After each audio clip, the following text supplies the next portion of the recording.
አቤል ቢናን ገደለው። ፂ ስልክ ተደውሎ ቢና ዳጊ ቢና ሞቷል ሲላት ራሷን ወድቃ ስታለች። ቤዝም በተመሳሳይ ራሷን ስታለች።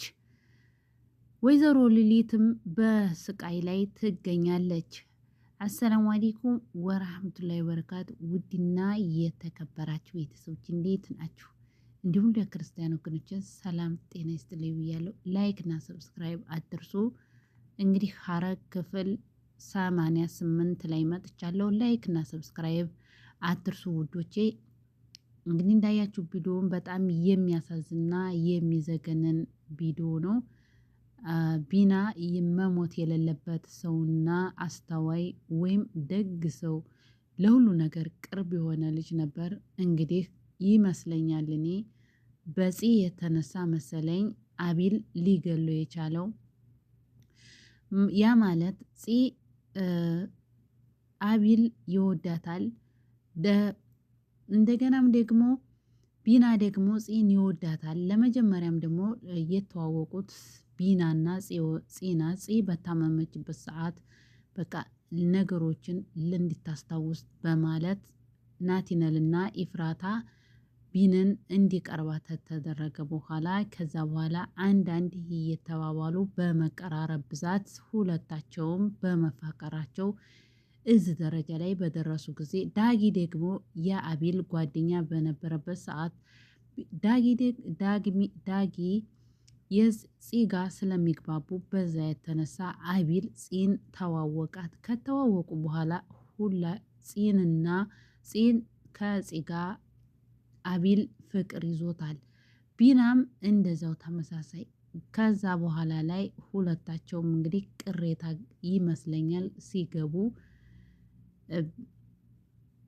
ቢናም እንደሚያፈቅራት አቤል ያውቃል። አቤልም ደግሞ ቢና እንደሚወዳት ፂን ያውቃል።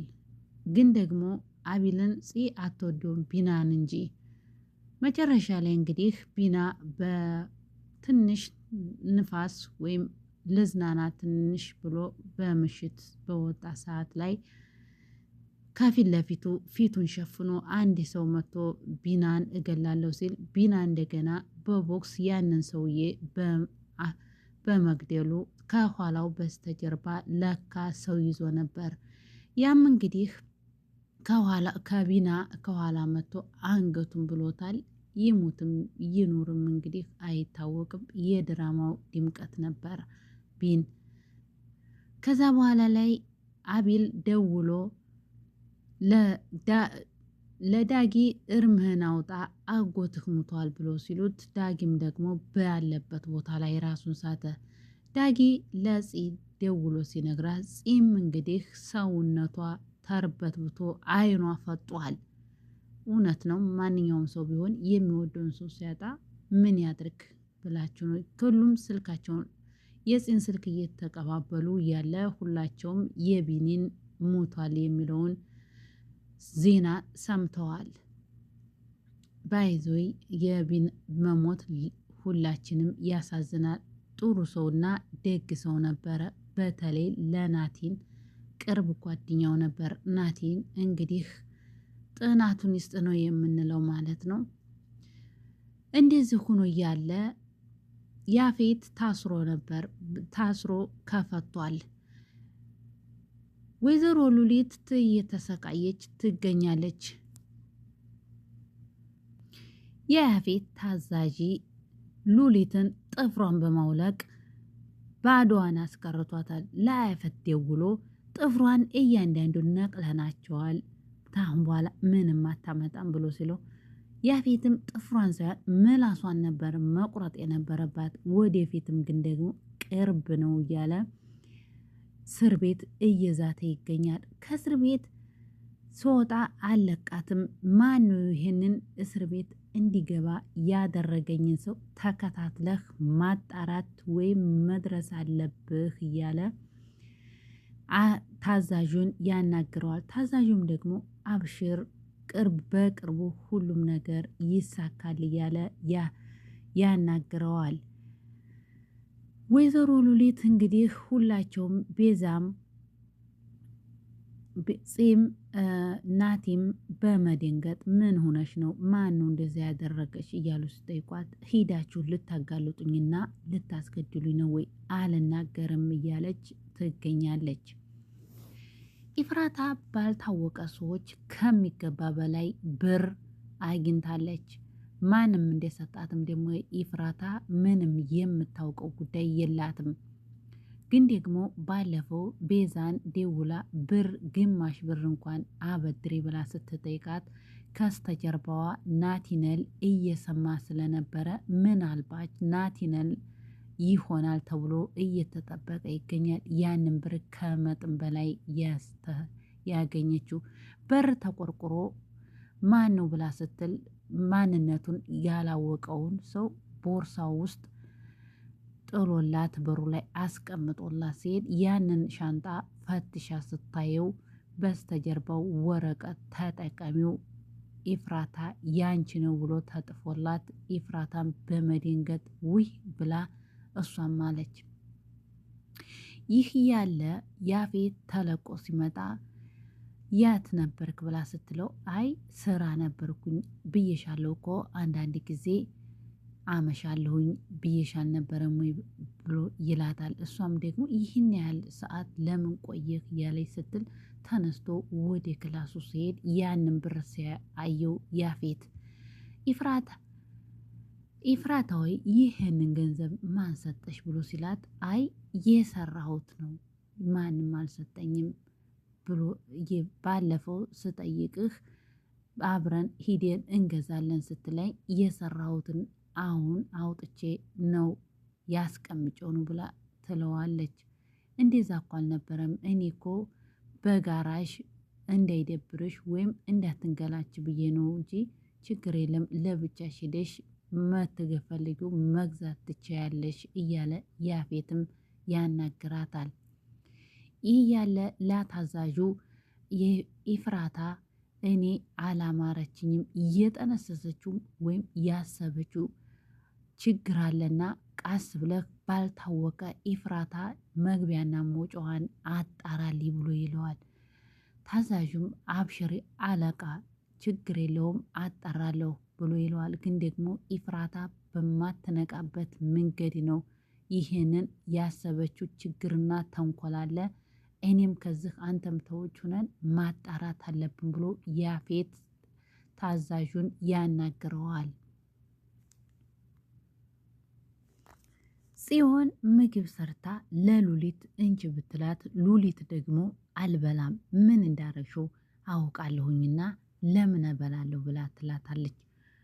ሉሊት ያው እንግዲህ እጇ ስለተሰባበረ ወይም ስለተቆራረጠ ራሷ ምግብ መውሰድ ስለማትችል ሰው ስለሆነ የሚያበላት ጽዮን አንስታ ብትሰጣት አልቀበልም አለች። ምክንያቱም አንቺ ሱም ልታበይ ነው አለበላሽም ከፈለግሽ እራስሽ ብይ ብላ ወይዘሮ ሉሊት ጺን ትላታለች። ጺም ደግሞ ምን አለ እጅሽን ተሚቆርጡልሽ ምላስሽን ቢቆርጡልሽ ጥሩ ነበር ብላ ትላታለች።